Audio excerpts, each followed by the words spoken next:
Bien, vamos a la entrevista del día. Siempre nos tomamos tiempo para a veces profundizar en algunas materias que no son necesariamente el tema del día, pero sí en una mirada más profunda son muy interesantes y es por eso que queremos hablar sobre el Frente Amplio, el oficialismo, lo que está pasando en ese lado con Noam Titelman, fundador, uno de los ideólogos del Frente Amplio, a quien le damos las gracias por respondernos a esta hora de la mañana y poder profundizar en esta conversación. Noam, qué gusto. Claudia Álamo, Gerardo Gómez, te saludamos por acá. Tanto tiempo, Noam, ¿cómo te va? Hola, muy bien, sí, tanto tiempo. La verdad Sí, que muy contento de poder hablar con ustedes. nosotros muy agradecidos también. Noam Titelman, a ver, tú eres parte de la nueva generación que llegó al poder hace ya 3 años y ya no tienes no tienes una postura activa políticamente porque estás más bien, ¿no es cierto?, en el mundo de las ideas. Pero el gobierno se acerca, el presidente Boric se acerca el domingo a su última cuenta pública. Esto en un pleno año electoral, además. Entonces, ¿cómo estás viendo tú? ¿Cuál es el balance en macro de cómo está atravesando su último año el gobierno? Y lo planteo porque encima tenemos justo estos días el caso Procultura, la situación de las licencias que no afecta solamente al gobierno, a todo el espectro político, pero tiene un resorte importante para el gobierno también y para la función pública. Esta propuesta, ¿no es cierto?, de esta entrega al proyecto de aborto, el que todo el mundo sabe que no hay muchas posibilidades de que salga adelante. ¿Cómo está llegando en suma o en resta? Sí, yo creo que a veces los árboles no dejan ver el bosque, digamos, y quizá vale la pena dar un pie atrás para mirar un poco, en la mirada un poco más larga, lo que uno puede observar es un ciclo que, claro, tuvo como hito principal el estallido social, pero que se ha dado desde ahí en adelante, y uno puede además asociarlo a algo que está pasando en todo el mundo, que es un creciente fortalecimiento de la demanda en la ciudadanía por cosas como orden, seguridad, un refugio también en algunos movimientos nacionalistas, una demanda también de control migratorio y una desconfianza general hacia lo que hacen los dirigentes políticos.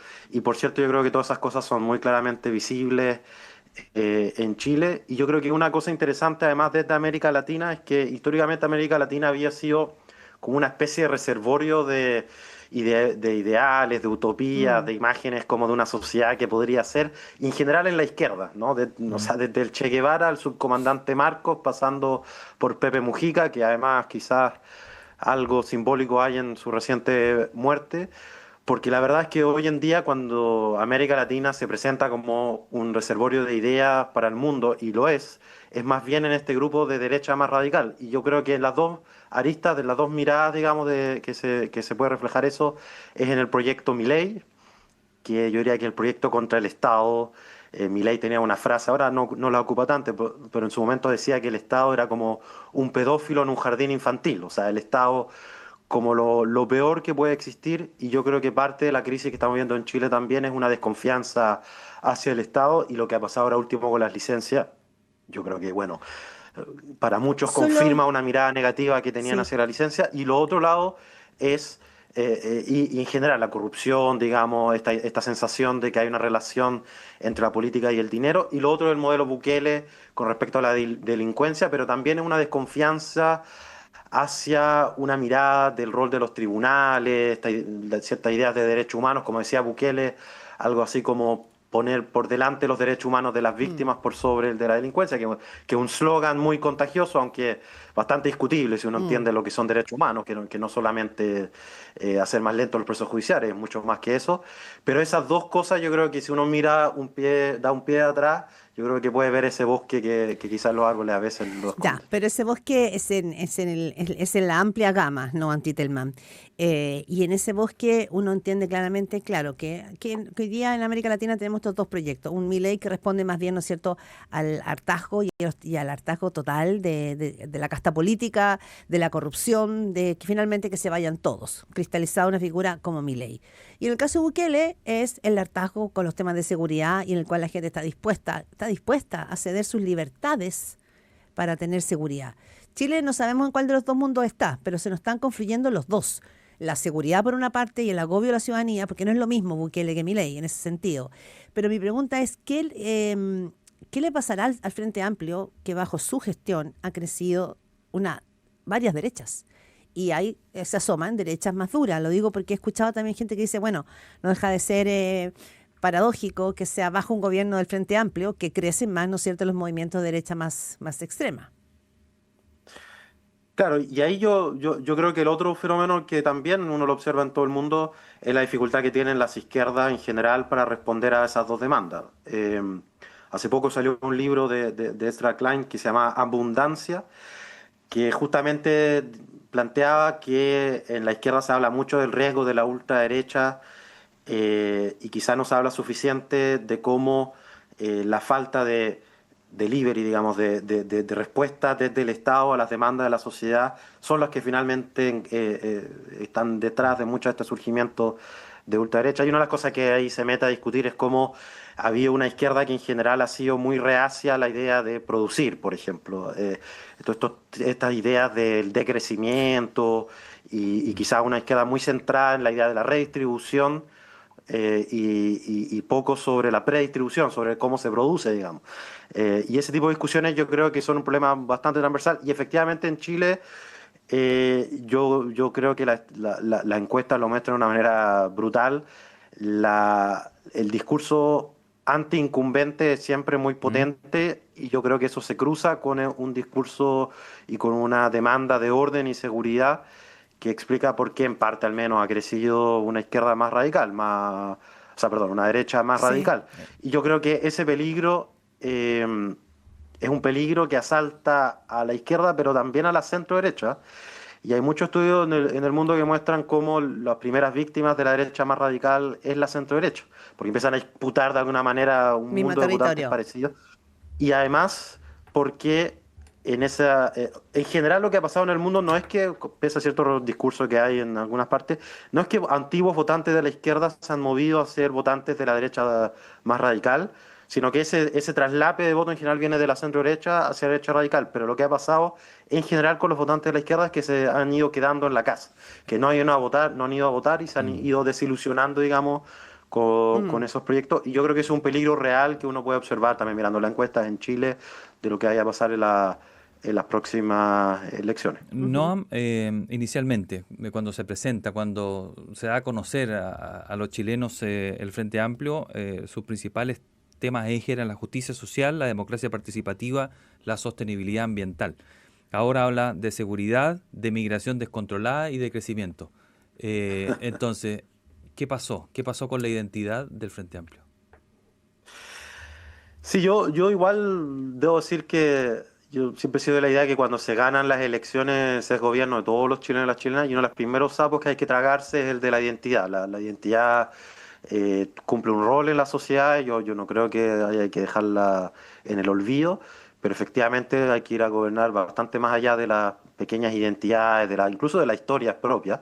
Y eso no me parece problemático. A mí lo que me parece más interesante de discutir, quizá o más difícil de explicar, es quizá una cuarta variable que quizá no habías mencionado, que es la pregunta por la gestión, que puede ser un poco más fome, Mm. que es natural que no aparezca tanto en las campañas electorales, quizá en ese sentido, pero absolutamente crucial. Y lo que hemos visto ahora con las licencias médicas, además, yo creo que le ha puesto el foco a la pregunta por la gestión de una manera. Es curioso hacer el paralelo, pero como le ocurrió al primer gobierno de Piñera, cuando entró por primera vez esa fuerza política a gobernar, y de repente, efectivamente, los temas de gestión se toman la agenda porque, más allá del relato, son los que ¿No? terminan impactando la vida de las personas. Pero yo vuelvo a insistir en el tema de la identidad porque se tiene un discurso sobre ciertas cosas que son prioritarias para tener un país mejor, ¿no? Una sociedad mejor.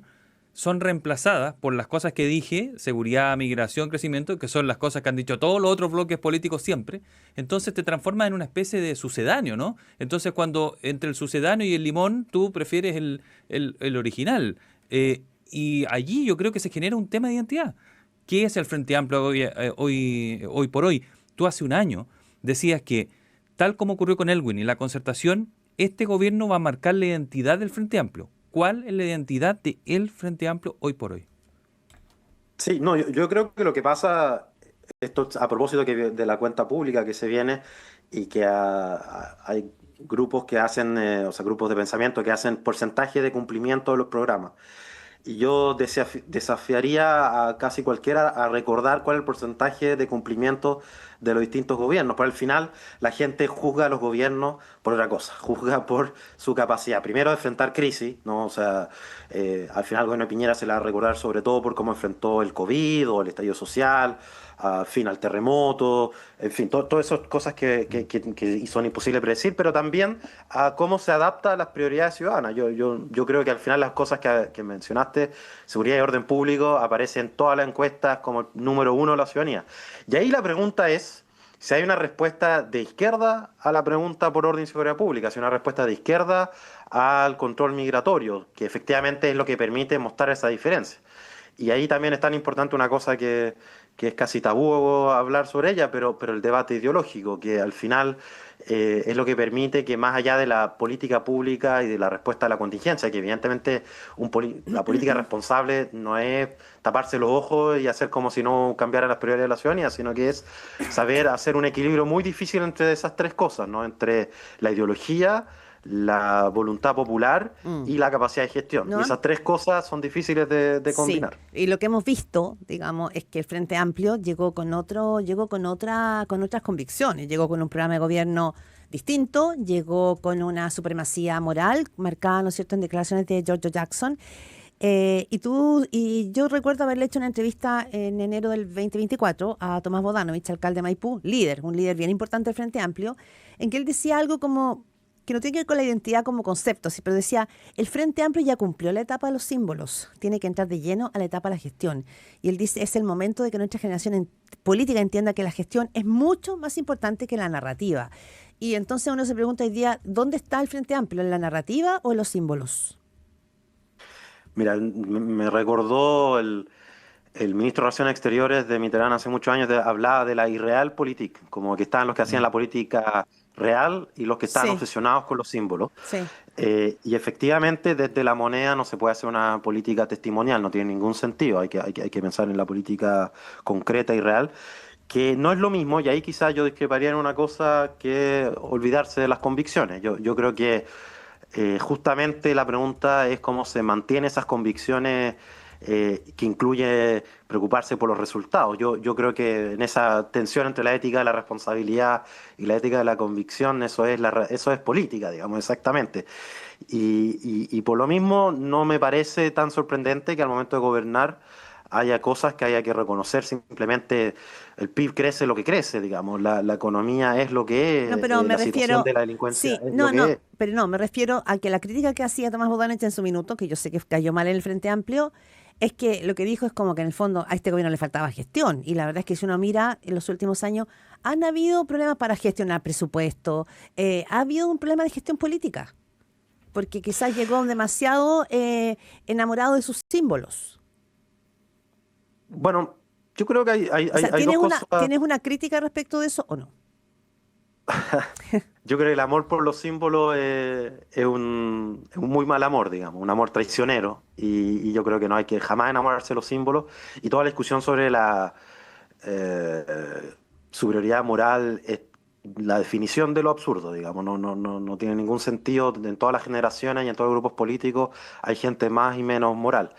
Pero yo creo que hay otra pregunta en conjunto quizás con esa, que es sobre, bueno, la verdad es que todos los gobiernos han tenido una dificultad similar. Si uno mira los últimos gobiernos en Chile y en el mundo, y yo creo que más allá de, digamos, la campaña presidencial, la última campaña presidencial y los temas simbólicos que se presentaron, en Chile estamos enfrentando un desafío enorme que es el agotamiento de un modelo productivo, social, político, que tiene muchas caras. Y sobre el tema de la gestión, y yo me refiero a la gestión en el sentido más puro, digamos, del Excel, que es que en Chile tenemos un desafío no menor, que si es que no respondemos a él, tenemos la vuelta de esquina, digamos, las respuestas fáciles de la motosierra, digamos, que yo creo que es importante recalcar eso, porque, por ejemplo, lo que vimos en Estados Unidos con Elon Musk y con Dodge, fue, yo creo, un experimento en tiempo real que muestra que es mucho más difícil la realidad. O sea, Elon Musk se terminó yendo sin reducir, según él, incluso los datos que su grupo daba, no redujo ni un décimo de los gastos que supuestamente iba a recortar, y según los datos que se han presentado, por ejemplo, del New York Times, hoy día el Estado estadounidense está gastando lo mismo que gastaba los años anteriores a esta altura del gobierno. O sea, la pregunta por la gestión es una pregunta mucho más difícil de lo que a veces el debate político permite. Y yo creo que en esta fuerza política, yo creo que eso sí es una autocrítica importante si uno mira la campaña, por ejemplo, presidencial, la pregunta por la modernización del Estado, que no es una sola reforma la modernización del Estado, que a veces se plantea como Sí. va a llegar alguien y en un solo minuto va a cambiar todo y solucionar todos los problemas. Pero ponerlo como prioridad y como un tema central en el programa de gobierno, yo creo que es algo, eso, el hecho de que no haya estado como un tema central en el programa de gobierno, yo creo que es algo muy complicado, muy Noam, difícil, y que creo que nunca más va a volver a ocurrir, y que además fue una de las primeras cosas que hubo que reconocer, que la pregunta por la gestión del Mm. Estado, más allá de los principios, de los símbolos y de las ¿Mm? convicciones, creo que es un tema central. Usted escucha al fundador e ideólogo del Frente Amplio, Noam Titelman, conversando con Pauta de Análisis. Noam, ¿hay legado? Esa es una pregunta que se ha hecho y quizás ha sonado como monserga, pero ¿hay legado? ¿Y qué legado? ¿Cuál es el sello? ¿Quién representa o qué es lo que representa este Frente Amplio? ¿Qué nos va a dejar? Representado, no sé, representado en el presidente Boric, quizás. Si yo recuerdo cuando después del estallido había una sensación, al menos a nivel del debate público, de que el Frente Amplio estaba terminado, sobre todo porque estaba la impresión de que algunos grupos más radicales, la Lista del Pueblo Mm. o en su momento Daniel Jadwe, habían reemplazado digamos, el discurso más radical, más contestatario, y los que querían una visión más tradicional tenían otras alternativas. Y al final el electorado chileno les dio otra oportunidad, y yo creo porque vieron en el Frente Amplio una especie de puente, o sea, al menos mi visión, entre una política más tradicional que había logrado y liderado una parte importante del desarrollo chileno en los últimos años, pero también en la voluntad de una renovación, de un cambio y de una sensación de agotamiento. Y aquí está más parafraseando algunos de los resultados del estudio del PNUD, que mostraba cómo la gente era perfectamente capaz de ser muy pesimista y muy negativa con el presente, y no por eso creer que la solución era una especie de nostalgia hacia el pasado, o sea, buscar algo en el futuro.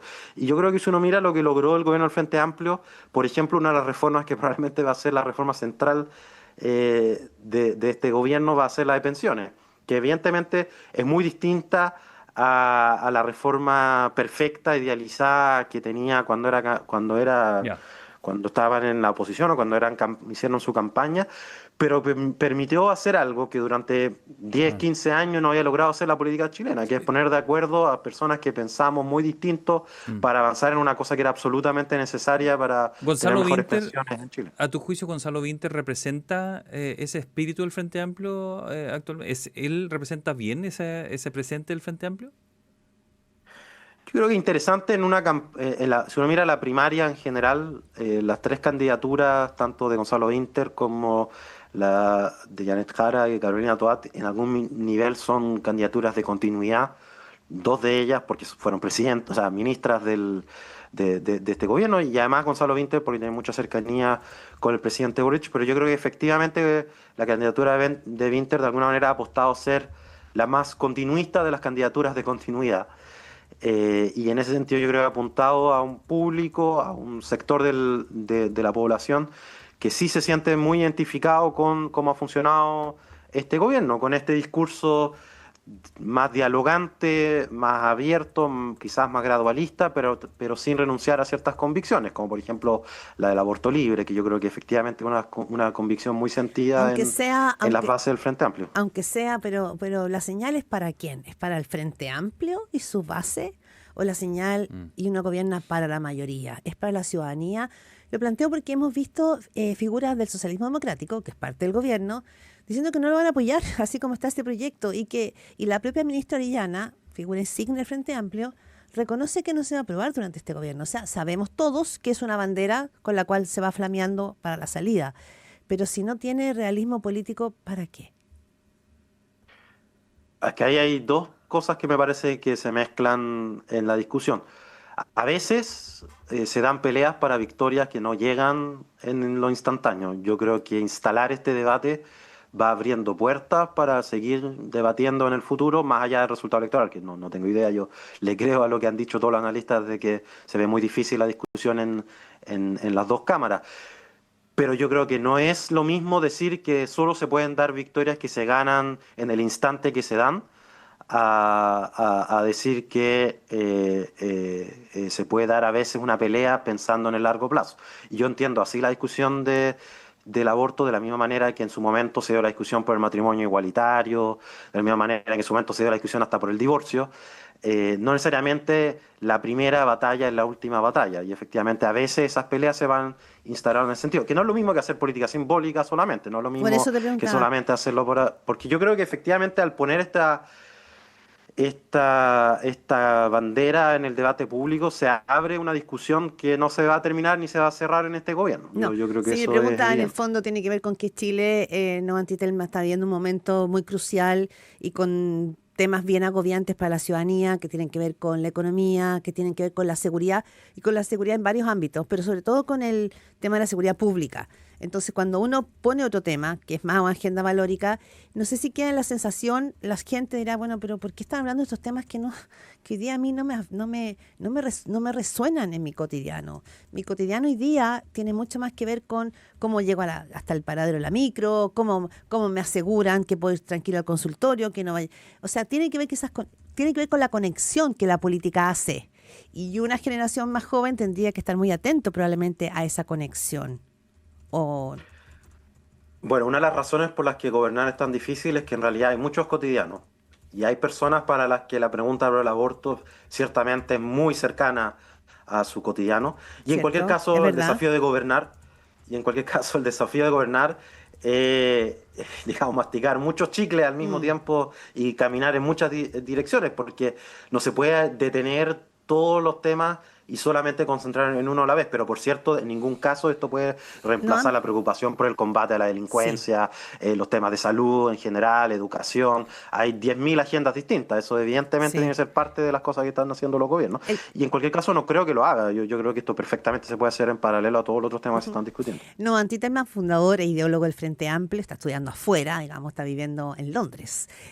No, de mi parte, lo último. Son muchas las figuras que señalan, tanto de la oposición, que Gabriel Boric es uno, que su paso por la moneda lo deja en otro lugar, y no es lo mismo hoy día que el Frente Amplio en sí. ¿Tú haces esa diferenciación? Hoy día es Gabriel Boric el líder indiscutido del Frente Amplio. O políticamente, porque muchos dicen, no, Boric es más un socialdemócrata. Mira, a propósito de eso, yo sé que me han mencionado como fundador e ideólogo en todo este rato, Sí, pero pero primero, no lo soy. fundadores hay muchos. Dijiste lo dicho al Fundadores principio hay para muchos. borrarlo. Quizás debería haberlo corregido desde un comienzo. Claro, yo no lo hiciste. Sí sé que Fundadores siempre hay dice que no. muchos. Y ideólogo, ¿quién soy yo para ser ideólogo de nada? Yo doy ideas, pero yo no sé si podría atribuírmela. Y del mismo sentido, el Frente Amplio y obviamente el gobierno son proyectos colectivos donde hay muchas figuras, hay muchas voces, hay un pluralismo y una visión y una diversidad de voces. Y por cierto, hay muchas voces que son absolutamente acordes a todo lo que ha hecho el presidente Boric.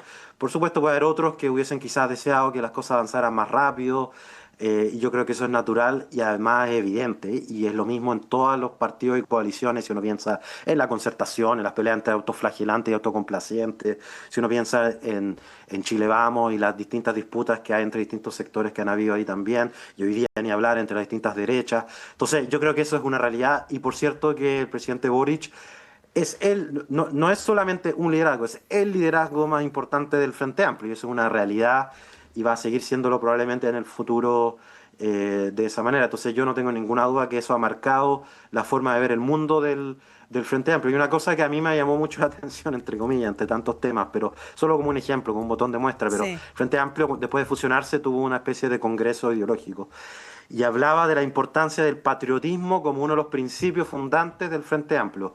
Yo creo que eso tiene que ver con un reconocimiento de algo que yo lo digo además porque era algo que yo defendí desde mucho tiempo y que no siempre tuvo eco.